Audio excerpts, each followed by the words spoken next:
Have you ever worked with or encountered an energy healer who violated your boundaries and consent? Hi everybody, my name is Maya Zahira with Psychic Protection Sanctuary, and we are now live in our free Facebook group that is called Psychic Protection Sanctuary Facebook group. We have a free Facebook Live class every first Tuesday of each month, and it takes place at 5:30 Pacific time in the warmer months and 4:30 Pacific time in the winter. So adjust for your time zone. But for now, if you're watching this around the time when we're doing the video, April 2024, it is 5:30 p.m. Pacific time. So also a shout out to all of you in YouTube land. We have a wonderful YouTube channel that's called Psychic Protection Sanctuary. And that is where I post all of my replays of these free Facebook Live classes. So just a little reminder that these are unedited, relaxed interactions in our Facebook group. These are not edited, and there will definitely be chit chat and maybe a bit of rambling, but there is also going to be a lot of valuable information. So those of you on YouTube who are used to really polished videos, if you don't like the casual type of video, this might not be the channel for you. But I'm kind of one of those channels where people really like my stuff or they don't. So find your right place and it's all good. Okay, so welcome in, welcome in. Those of you who are joining live in the Facebook group, go ahead and say hi and let us know where you're joining from. Today's topic is the 2 common boundary violations done by unethical energy healers. Now, before we get into our topic, I'm going to do a couple more very quick announcements, and then we'll get right into it. I do suggest that now is a good time to get yourself a drink of some kind and a pen and paper. Some of my students have notebooks that are dedicated to our classes so that you can remember everything, because we do go over a lot of content. So let's see who we have here live. Let's see. There we go. Hello, everyone. Good to see you. So a couple quick announcements. For those of you who would like more than these free classes, because the free classes are intended to be very beginner and introductory level, even though we do cover a lot. There's a lot to cover in the topic of psychic protection. But the beginner classes are beginner level. So if you would like to get more intermediate and advanced, and especially if you'd like to get more into how to solve the steps of how to solve your psychic protection challenges, then you might want to check out my website, psychicprotectionsanctuary.com, psychicprotectionsanctuary.com. And on there, click on Work with Maya, and you'll see my 12-month mentoring program that's called Spiritual Empowerment Academy. Because what I've observed over the years, and you may have noticed this as well with your own challenges, is that it's great to be self-directed and be able to take care of things yourself. That is fabulous. I actually highly encourage that.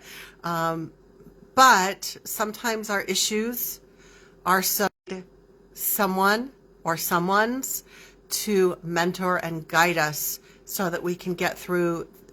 For some people, the psychic protection issue they're dealing with is really the biggest challenge of their entire life. So, I encourage you to go to the website, psychicprotectionsanctuary.com, and I'm being reminded that now that we had the update last month on Facebook, our Facebook Lives are a little more glitchy, even though I have the best Wi-Fi possible. So we'll blame it on Facebook, and then we'll get into our announcements.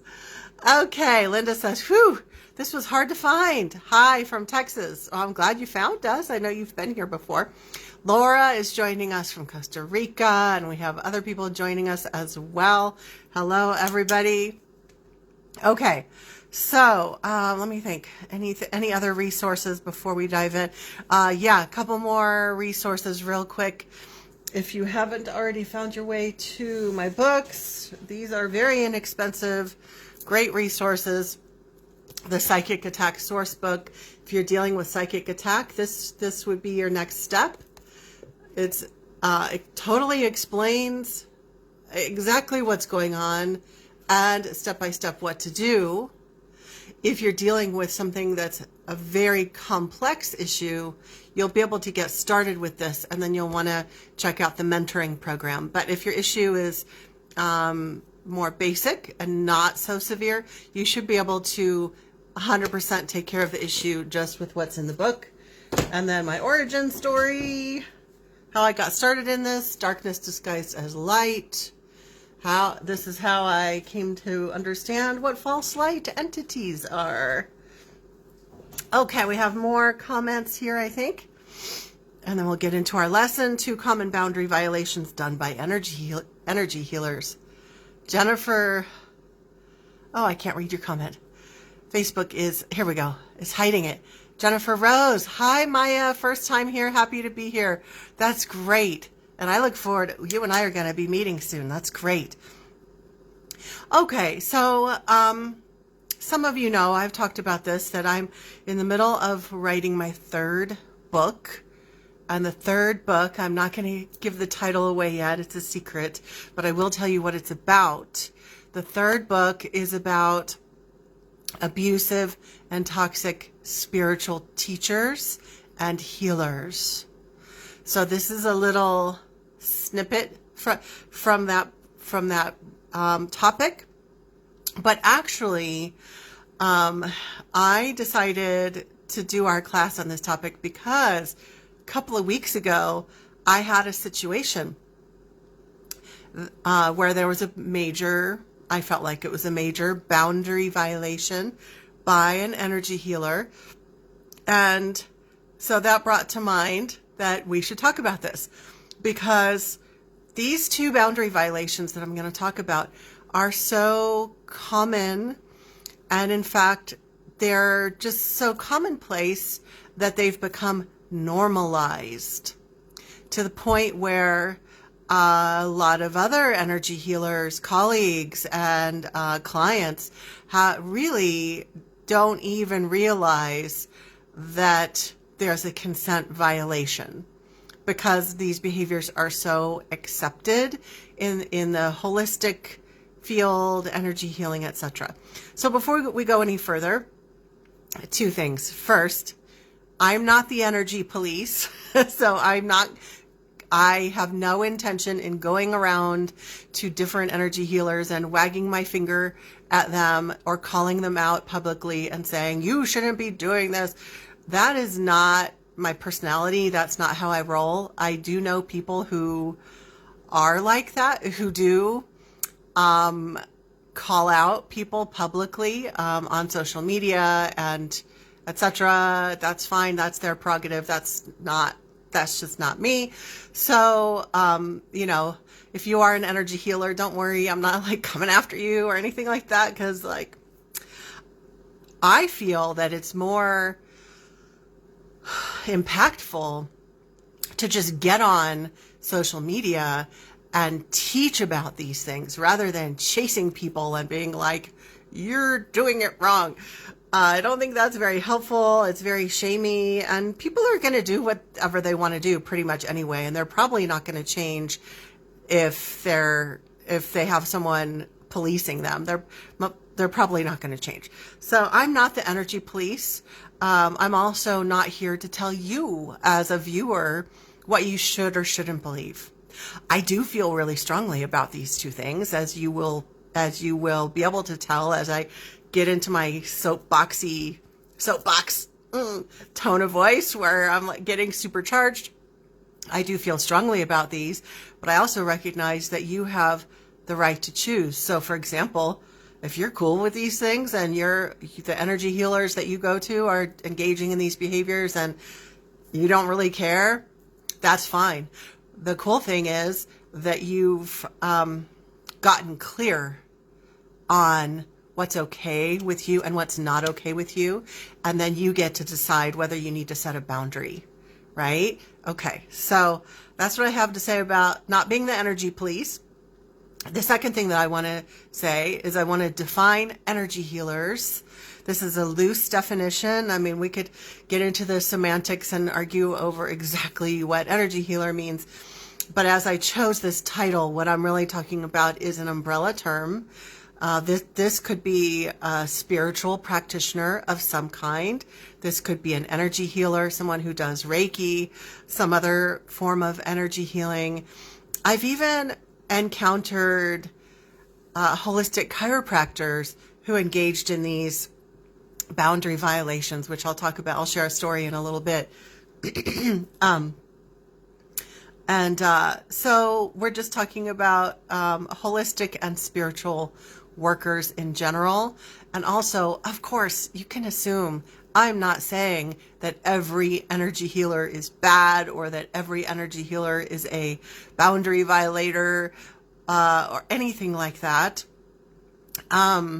Many are very high integrity and have great professional boundaries. Some have terrible professional boundaries or no professional boundaries. And then there are a lot of people that are just kind of like messy in the middle because no one ever, like they never had a mentor who taught them that they should have professional boundaries. And before getting on here, I was thinking about my own history. When I first, really the first several years of teaching and being an energy healer, I remember trying to find a good mentor. I remember even calling a friend who was much older than me. So I looked up to her. She happened to be a yoga teacher. Even though I wasn't a yoga teacher, I was looking for someone because I was really confused about some of these boundary violations. I was trying to figure out where are the lines, and I remember calling her and asking her.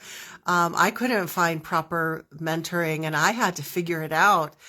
Basically, the way that I figured it out is I had enough years under my belt of seeing how clients were being harmed within certain contexts. So I want to emphasize that. The reason why I have the strong opinions that I do, I haven't even told you what the 2 boundary violations are yet, but the reason why I have these strong opinions is I've developed these opinions over the years by observing how much clients were being harmed by these boundary violations. That's what got me to where I am now, because I honestly I can't even think of a single good mentor that I had who was engaging in impeccable integrity, professional integrity. I can think of a couple of colleagues, but nobody who was really in a mentoring position. So, all right. Hopefully on your paper, you have 2 common boundary violations done by unethical energy healers. Number 1, number 2, we're going to get into those in just a second. Jamie L says, I had some issue finding Maya's live too. Glad I found it. Oh, okay. It could be that, I hope I'm in the right place. I'm pretty sure I am, but I noticed we do have a few less people. No, I'm in the right place. I blame it on the Facebook upgrade last month because everything is just weird. I could blame it on Mercury retrograde, but I honestly don't think that's what it is. I think it's I think it is the upgrade. So a lot of you will be watching the replay, and that is fine, is totally fine. So I'm glad those of you who are here. Welcome in. Okay, so we have defined energy healers. And I'm just going to read off of my notes. These issues are common and normalized. And just an FYI, just putting you in my shoes a little bit, because I call these issues out. Remember, I don't call out individual people usually. But because I call out the issues, this is like a laugh of, a groaning kind of laugh. Because I call out these issues, I am often seen as a troublemaker or strange for speaking up about these things, which I find that so strange. So strange, but whatever. Okay, 2 common boundary violations. Number 1. You want to guess what it is? Okay, number 1. There are a lot of energy healers who think that it's okay to be friends and buddies, like hanging out together, buddies. So I don't mean like having a friendly rapport, but I mean like buddies hanging out together. They think it's okay to be buddies with their clients. Now remember, I said I'm not the energy police. If you are an energy healer, this is your opportunity to get really, really clear on if you feel really strongly that it's okay to be buddies with your clients. Get really clear on why you think that benefits your clients. Does that benefit your clients, or is that just a habit that you kind of fell into? Or are you doing it because everybody does it? Or because you just didn't really think about it and it just happened? Okay. When I was in my first many years as an energy healer, because I didn't have the clarity on it, what would happen is that the clients would choose to be my friend, and they would kind of take the reins, and we'd end up hanging out together because I wasn't setting the stage for the professional boundaries, because I wasn't clear about it here, about how this is what I know, this is what is best for the client. It is not optimal in my helping the client in our role for us to be buddies. It might be fun, but it is not helping them in the optimal way, right? I didn't have that clarity yet. And so if you're an energy healer, you might realize, well, you just kind of fell into that, right? That is, I mean, I get it. I get it. But here's the thing. We shouldn't be buddies with our therapist or psychiatrist or our priest any more than we should be buddies and hanging out with our energy healer, who is helping us with very vulnerable, energetic or emotional or spiritual issues. That is not someone you should be hanging out with. If that energy healer is going to be in the highest role of assisting you in this difficult and important and sacred work, you should have a professional relationship. So it's important to have professional boundaries. Okay. I do think it's okay. It's obviously, those of you who are students and clients of mine, you can feel that I have very warm feelings towards you. It almost feels like we have a friendship, but are we hanging out? And are we hanging out talking about boys? Or are we just having a friendly rapport?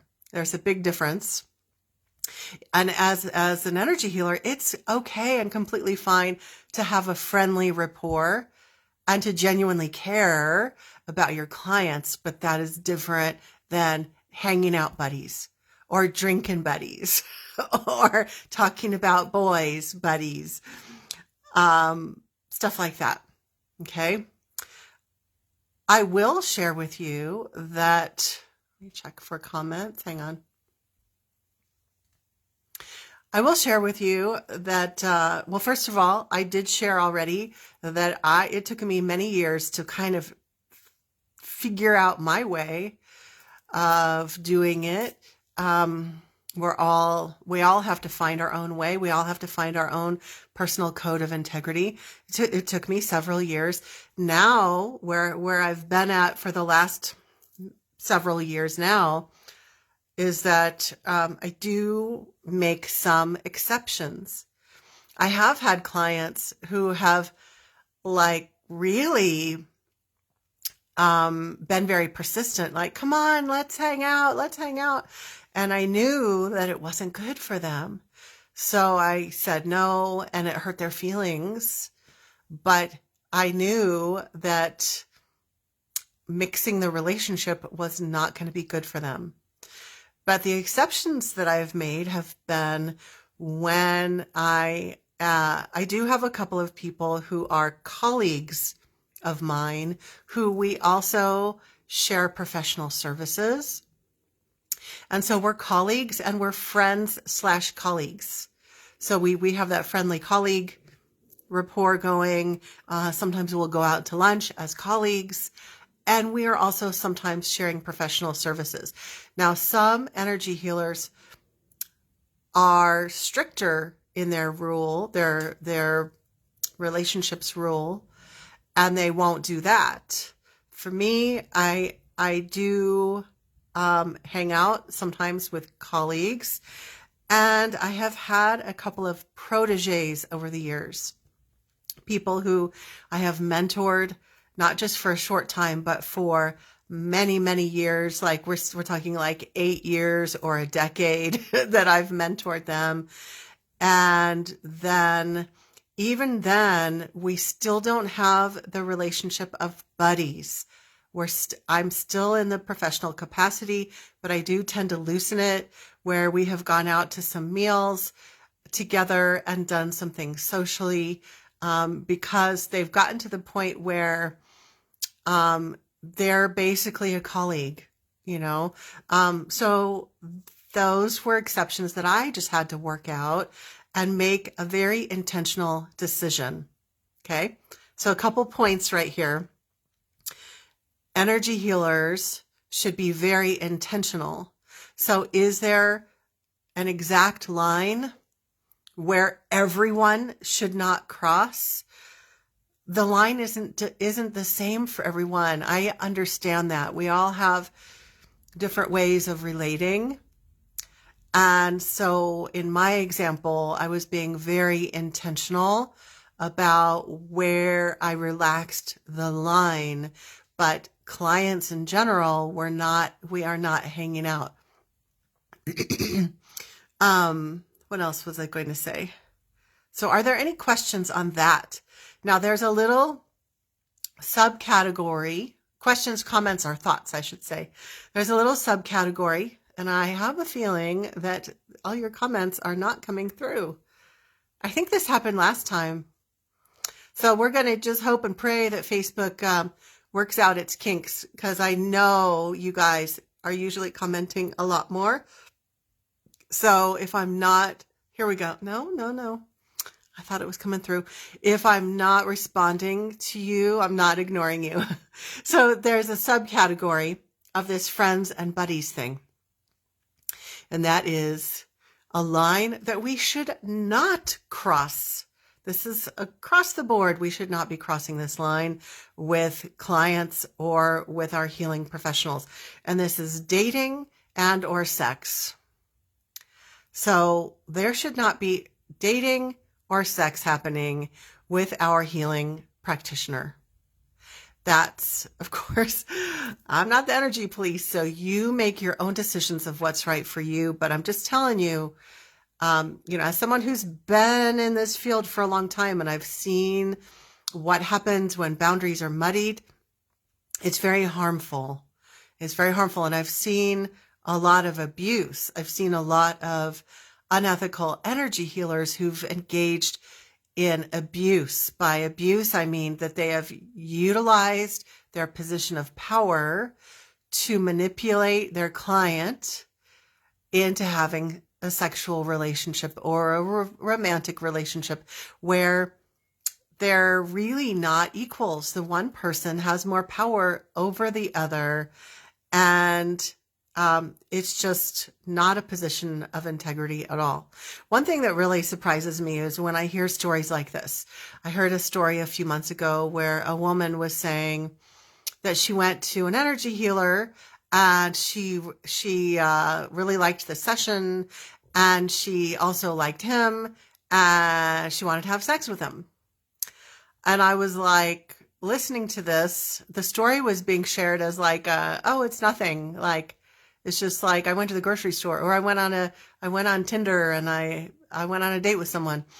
And I'm listening to this going, why do you think that's a good idea? It was kind of none of my business. It was one of those things. So I just kind of listened and I was like, wow, okay.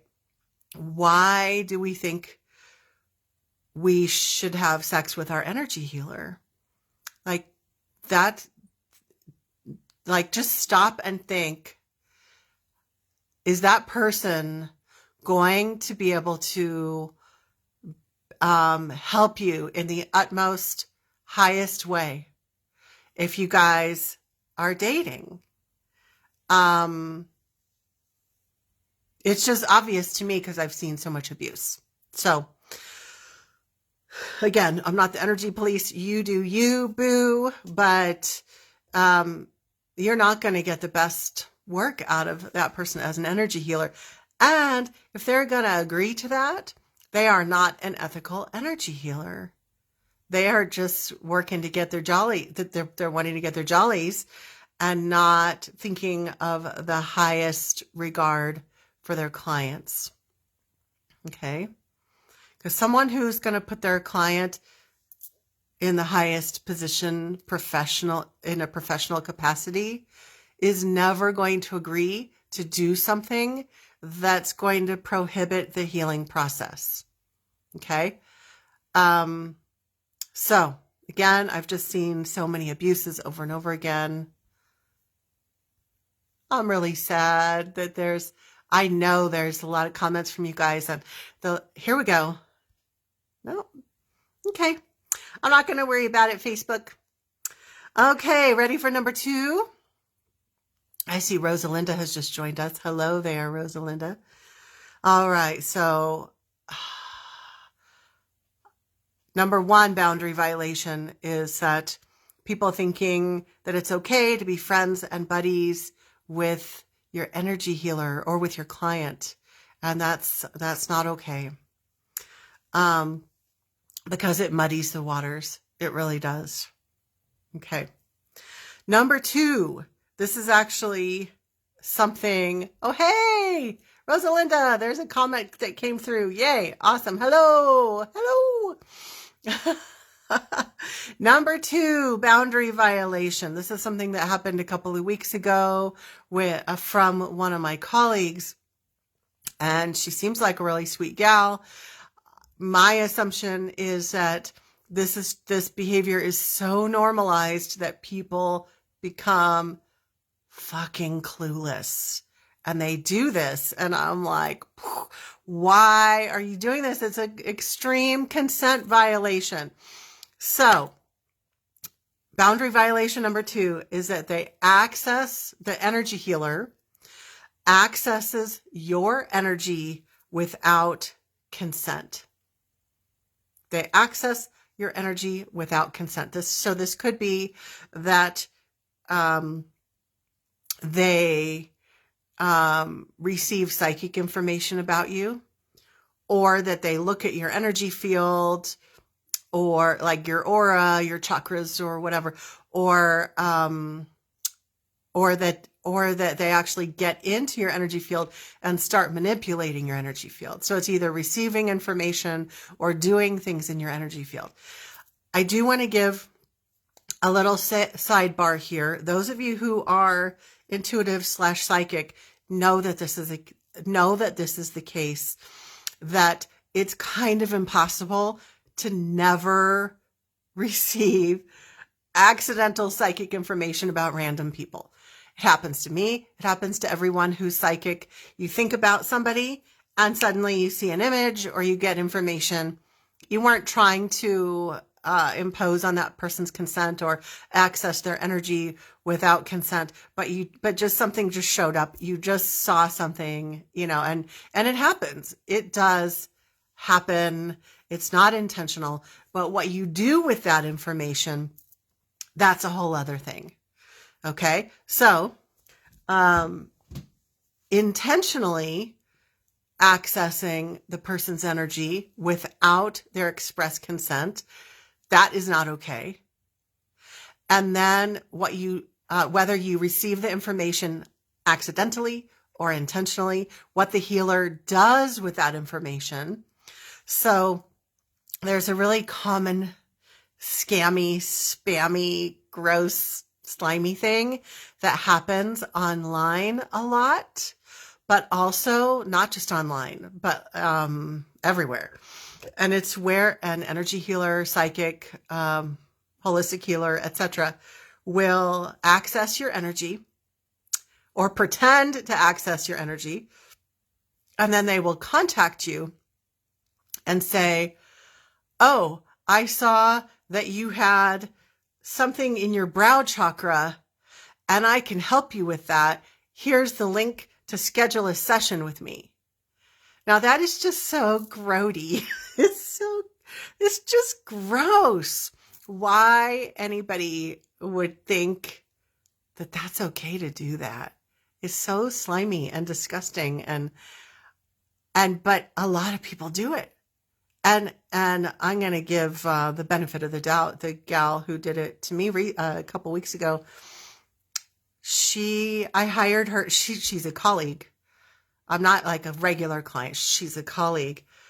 I hired her over 2 years ago for one session. It was an okay session, but it wasn't phenomenal, and that's fine. So I never went back. I wasn't a continuing client. But I think the thought process was that because I had hired her for one session, that it was okay for her. It was like continual consent to access my energy or reach out to me and tell me what was going on in my energy field. And I'm not going to lie, it pissed me off. It pissed me off, not just about me, but because of so many healers who are doing this to people. Like just how ridiculous that is. I hate it. It's just so yucky and gross.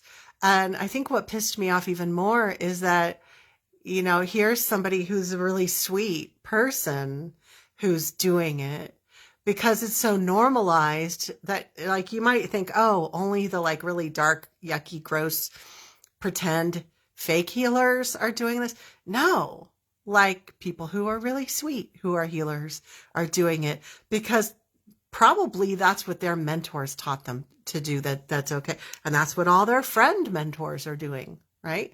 Jamie L says, what are the percentages of male energy healers to female that do the dating thing? Is it more men than women? Just curious. I would assume more male energy healers violate than women. Well, I don't have the, I don't think there's been a study on that. I can tell you that with the clients that I've worked with, so just with my little, comparatively, like compared to the entire planet of billions of people, my population of people that I've worked with is very small. And it's been mostly men, mostly male healers who are trying to initiate sex with their female clients, massage therapists, yoga teachers, energy healers, acupuncturists, etc. But I have actually known a couple of women, spiritual leaders / teachers who were sexual predators. This is something that I'll clarify in the book that I'm writing that's about abuse of spiritual teachers And I talk about how, this across the board can and does happen with all sexes and genders. And so we definitely don't want to assume that only cis men are perpetrators and that all cis men are perpetrators, because that's not true. I've known women, and it can happen anywhere across the board. I'm just taking a second trying to think of examples. Yeah, it is weird. Jamie L says, that feels weird that an energy healer would invade like that. Yeah, it is weird. It is weird. And it kind of blows my mind why a healer or a client, I'm not trying to diss anybody, but it blows my mind why an energy healer or a client, that it wouldn't click that there's something wrong with that. Maybe it's because people believe whatever is gonna, like whatever they want to, people believe what they want to believe, right? So if it's fun, then they can believe that. I don't know. Rosalinda says, I had someone read me, then said I was scared of her and her reading. I laughed so hard and I said, if you can really read me, you'll know I'm not scared of anything. Then, let's see if I can get this. Then she started freaking out and said my energy was overpowering her.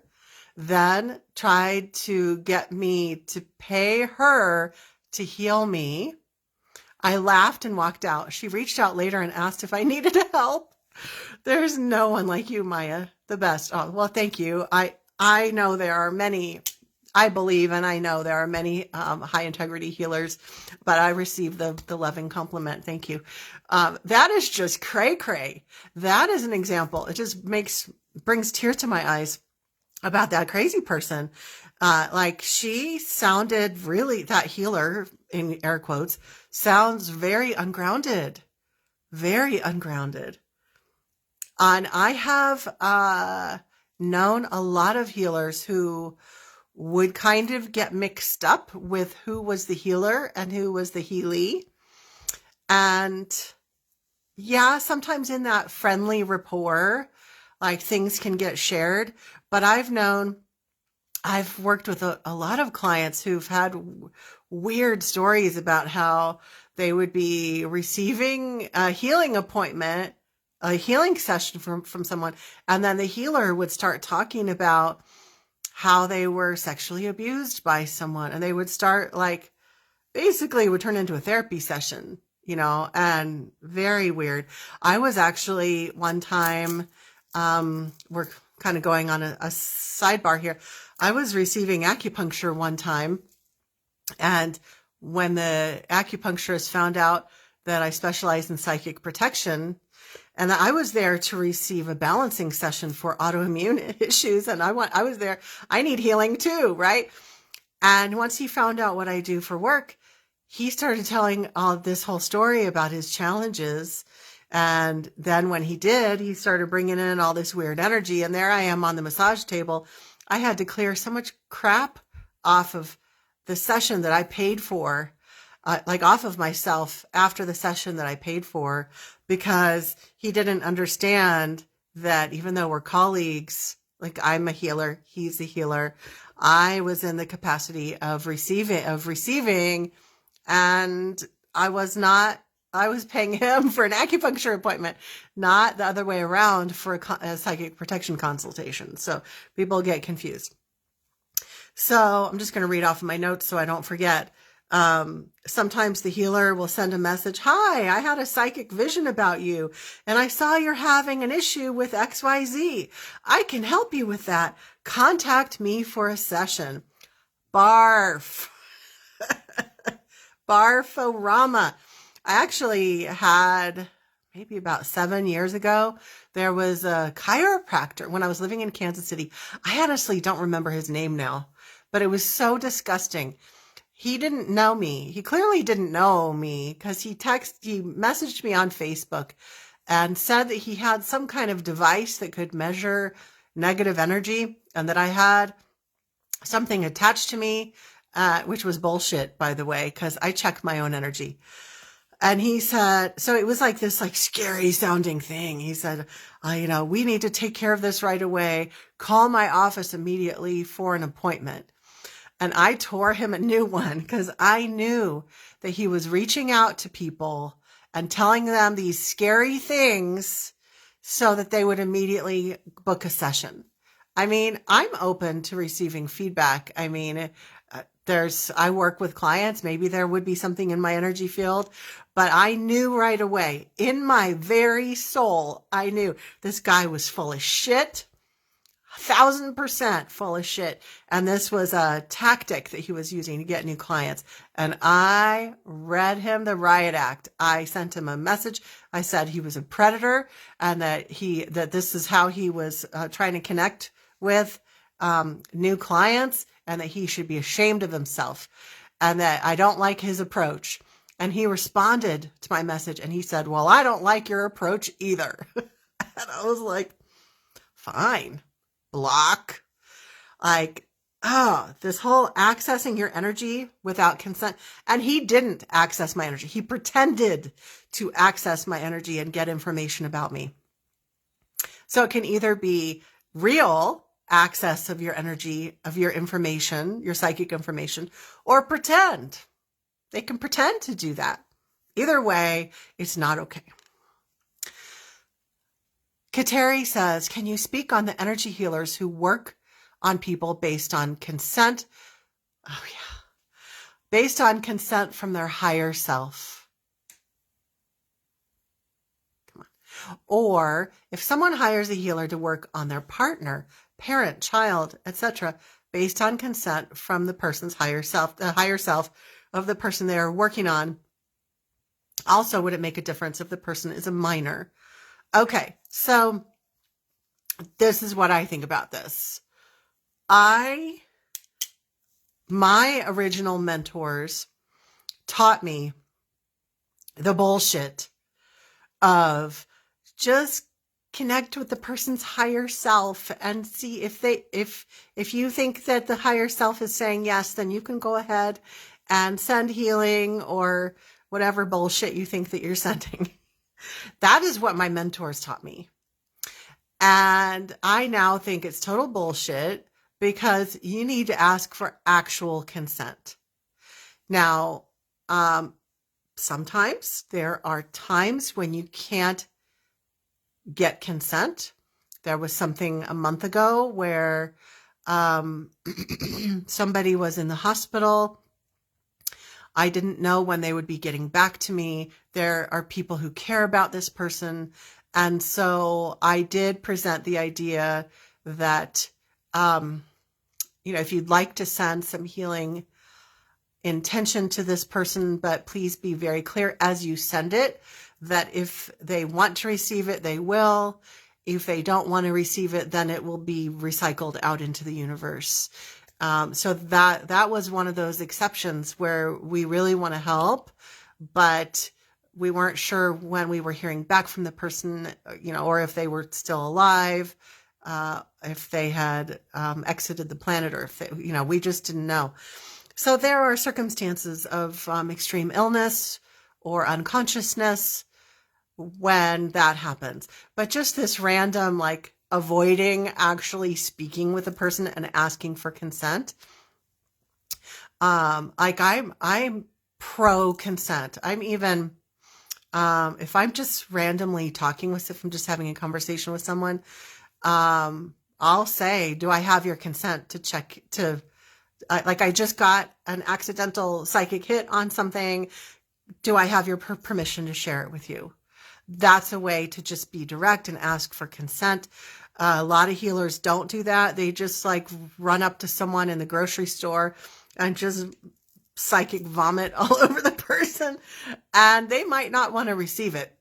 So I don't really like the just connect with their higher self. I think that's a bullshit way of, as I said at the beginning, I have some very strong opinions about some of these things, so bear with me. I think it's a bullshit way of avoiding asking for direct consent, but every circumstance is different. Sometimes we can't directly ask for consent. Okay. Now, when it comes to our children, this is what I believe is that if our children are still child age, then we are their guardians. We have the authority to ask for healings for them, for, to do clearings, healings, to hire someone to assist with that. Just like you could take your child to the doctor and you give consent for your child to be treated by the doctor, same sort of thing. When they're an adult, the helicopter mom of the adult, I'm not saying that they were helicopter mom when the kid was younger, but like if a child is 30 years old, then we need to not be a helicopter mom of an adult child. Or if the child is 40 years old or 25 years old or whatever, they are now an adult and they need to schedule their own healing session or like give direct consent for it. Same thing with our partner. I have a small energy healing group that I started. It's an energy clearing group that I started during COVID. And we had some couples that joined together. So they both know, like every day they were receiving some healing energy within the group session.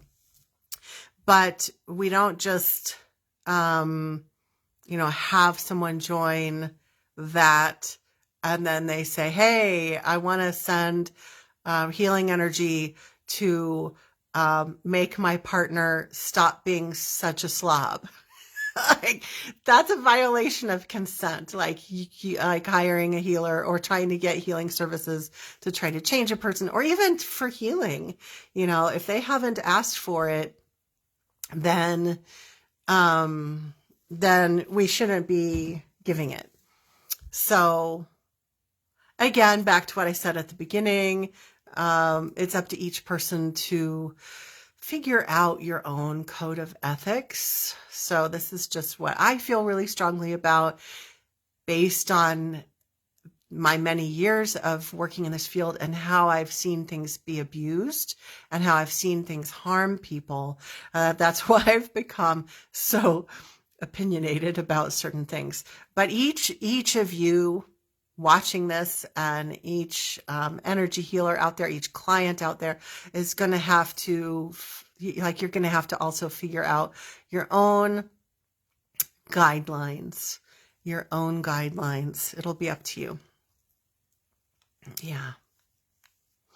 Rosalinda says, nothing she said came out. Absolutely nothing. Yes. Kateri says, psychic vomit, LOL. Yeah. Crazy stuff. Yeah. Just another thought on consent. So like if I'm having a conversation, if I'm having like a meet and greet with somebody, I can't remember who I did this with, maybe two. I met a couple people for a Zoom meet and greet last week, and I can't remember who I said this to. It might have been you, Kateri. But I think there were 2 out of the 3 people that this came up, and I said, is it okay if I share this information with you? Because we hadn't yet established. So I got a psychic hit on some things, and I was asking for consent. Is it all right if I share this with you? And I can't remember which person I directly asked that to, but that's because our intention for the meeting was to just meet each other. We didn't have like an established consent that I can read your energy or I can do anything with your energy. But if you were to schedule a one-on-one session with me, which for those of you watching, that's only available for people in my academy. But if I were to schedule a one-on-one session with somebody in my academy, it is assumed because it's a one-on-one session, and the description of the one-on-one session is we are working through psychic information and doing energy healing. Like, that is literally the purpose of the session. So the consent is assumed, right? Just the same. Here's a really good example of where it can get muddy. If you went to a massage therapist and the assumed arrangement that you have is that you're going to receive a massage and get help for your sore shoulder. And I don't know about you, but I would be annoyed if I was receiving assistance for my sore shoulder and they started giving me a psychic reading about all the things going on in my life, because I did not give them consent to, like, we didn't have that agreement. That's not why we are there together. Our like unspoken or maybe even written agreement, because a lot of times for massage there's paperwork that you fill out, but either our unspoken or written agreement is that we are having a massage, or maybe it's acupuncture or whatever, right? So this is kind of another sidebar to the boundary violations, is that sometimes someone who's in a particular field of energy worker, they're a particular type of energy worker or holistic healer, perhaps they're a chiropractor. I've had clients who've had a session with a chiropractor who was suddenly stepping outside of the chiropractic work and was like giving the person psychic information, psychic reading about their life. And it was very intrusive, right? That's not, like, if you weren't expecting that, it can be very intrusive. But let's get back to our two main ones that we're talking about. Oh, and Kateri says, yes, it was me. I was pretty sure it was you and one of the other people. That some information came through that I was like, oh, I really want to share this, but we haven't established this understanding yet. So I like to ask for consent. I'm a big proponent for consent. I feel like I have to sneeze. I hope I don't sneeze all over you guys. So just to recap, and by the way, now is a really good time. If you have anything to say, you have questions, now is a good time, because it takes a minute for those to come through, because I'm going to be wrapping things up pretty soon. And also, if you're watching the replay, if you have any stories that you'd like to share, examples of how your boundaries, you felt like your boundaries were violated, or maybe you're not really sure, because things can be really confusing. If you're on the client end of things and you don't really know, like, is this okay that my practitioner did this? I don't really know. Like, and maybe if you're a really nice person and you want to assume the best, you can always share that story and find out what other people think. Maybe get other people's opinions. So feel free to share your stories. Your comments and your stories help all of us learn from each other. This is how we, like, as we learn about these things, it helps us to have clarity so that we can set clear boundaries, so that we can set clear parameters about what is okay and not okay within your presence. Yeah? So, recapping our two common boundary violations that are very popularly done by energy healers nowadays. Our two, of course, there's a lot of violations, but we're talking about the two main ones today. Number one, thinking it's okay to be friends, buddies, or even dating and sex with clients. Not okay. And number two, accessing the person's energy without consent. Okay. Well, let me look at my notes and see if I left anything out. I think we got everything. Okay. Excellent. So, A quick announcement, and then if we have any questions come through, I will address those before we wrap up. I am thinking about doing a special different class next month. I haven't decided for sure. So if you're in the Facebook group, the Psychic Protection Sanctuary Facebook group, I will make announcements as to exactly what we're doing. But just know that we always have class the first Tuesday of the month at 5:30 Pacific in the warmer months. It's at a slightly different time in the winter, but we're not going to think about that right now because we'll get confused. So we might possibly do a different format, but for the May class, haven't decided yet. We might be doing a special master class sort of thing. I will let you know. And if I decide not to do that, we will still be meeting and we'll be doing a Facebook Live. So either way, I will see you live in a month. And as always, if you haven't read my books yet, you can head over to Amazon. And there are 2 books so far. There's going to be more. The Psychic Attack Sourcebook and Darkness Disguised as Light. Both of those are also available in Audible. So I don't know about you, but I am a big audio book listener. And so if that's you, then you can get it on in Audible audiobook form or Kindle or paperback. And then also, last but not least, I invite you to go to my website, psychicprotectionsanctuary.com.